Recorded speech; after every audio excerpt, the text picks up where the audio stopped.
Қайырлы күн достар. Бүгін сіздермен пловтың рецептімен бөлісемін. Міндетті түрде видеоның соңына дейін қараңыздар. Қандай ингредиенттер керек екенін айта кетейін.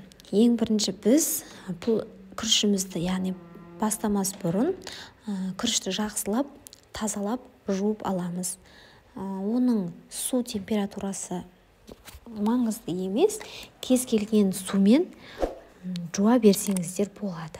2-3 қайтара жуғандарыңыз, яғни күріштің тазарғаны өте пайдалы. Таза болу керек. Осылай жақсылап, тазалап, жуып аламыз. Менің каналыма міндетті түрде тіркелуді ұмытпаңыздар. Төмендегі подписаться батырмасын басып, менімен бірге болыңыздар. Осылай мұздай салқын суды құйып, бетін жауып қоямыз. Ал енді етімізді турауға кірісеміз. Кез келген ет түрі бола береді. Сиыр еті, қой еті, жылқының еті. Кез келген етті қолдана берсеңіздер болады. Міндетті түрде майды, яғни құйрықты қосқан пайдалы, яғни біздің бір жағы тамағымыздың дәмін кіргізе түседі.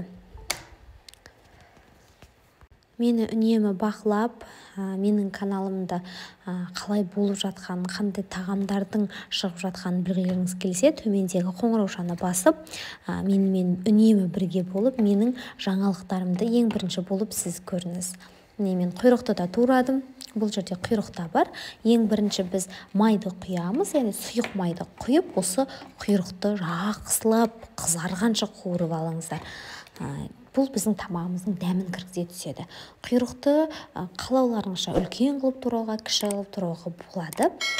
Мен өте кішкентай қылып турадым. Яғни қалай адамдар, мысалға кейбір кісілер құйрықты ұнатпайды. Сол себепті олар құйрықты тез теріп тастау үшін үлкен етіп турасаңыздар да болады. Ал енді біз қазанымызды газге қойып, газдың астын өте қатты отта қоямыз және сұйық майымызды құямыз. Оның үстіне жаңа тураған құйрықтарды салып, қызарғанша жақсылап қуырып аламыз. Мінекей осындай жақсылап құйрықтарымыз қызарып тұру керек.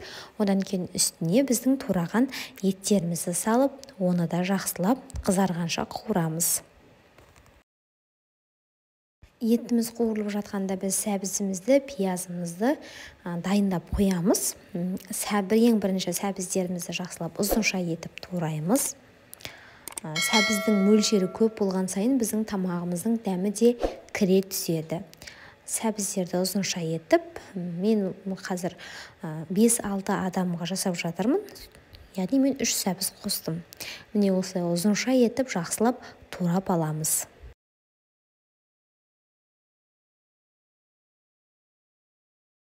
Ал енді пиязымызды тураймыз. Пиязымызды жіңішке етіп тураймыз.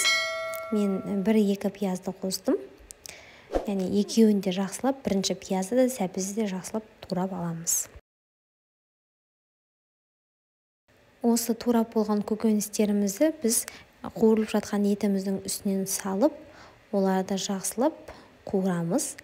Яғни пияз бен сәбізіміз біркелкі басқаша түске енуі керек. Үстіне су құямыз, яғни судың мөлшерін күріштеріңіздің мөлшеріне қарай құйып, бетін жауып 30 минут немесе 1 сағат қайнатамыз.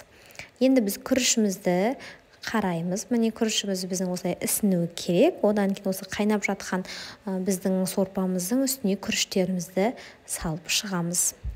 Мінекей біздің өзі күрішіміз салғанда осылай болу керек. Міне үстіне 1 ас қасық шекер саламыз және дәміне қарай тұз, бұрыш, бірнеше дәмдеуіштерді салсаңыздар болады. Міне осылай біздің кепкірдің көмегімен жақсылап жайып, бетін жауып, осы біздің немізді кішкене қатты отта жақсылап қайнатып аламыз. Одан кейін осылай бұрқылдап қайнап жатқан кезде, міне осылай біз астын қопарып бір шетке жинап, бетін қандай да бір тарелкамен, болмаса күленкі, яғни пакетпен жауып қойсаңыздар болады. Міне осылай жауып, қазанның бетін жабамыз да оттың астын бәсеңдетіп қоямыз. Енді біз дәмін кіргізу үшін бетіне чеснок тураймыз, яғни тамағымыз пісіп дайын болды деген кезде бұл чесногымызды салатын боламыз. Чеснокты мен жіңішке етіп турадым, себебі дәмі білінбес үшін. Яғни чесноктың мөлшері де өз қалауларыңыз бойынша жалпы чеснок қосқан өте пайдалы. Міне осылай біздің тамағымыз дайын болып, астын өшіріп, міне осындай әп-әдемі пловымыз дайын болған кезде бетіне жаңағы біздің тураған чесногымызды салып қойып, сәл 1-2 минут бетін жауып қалдыра тұрамыз. Одан кейін біздің міне осындай әп-әдемі пловымыз дайын болып тәрелкеге салатын кезде жақсылап араластырып барып саламыз.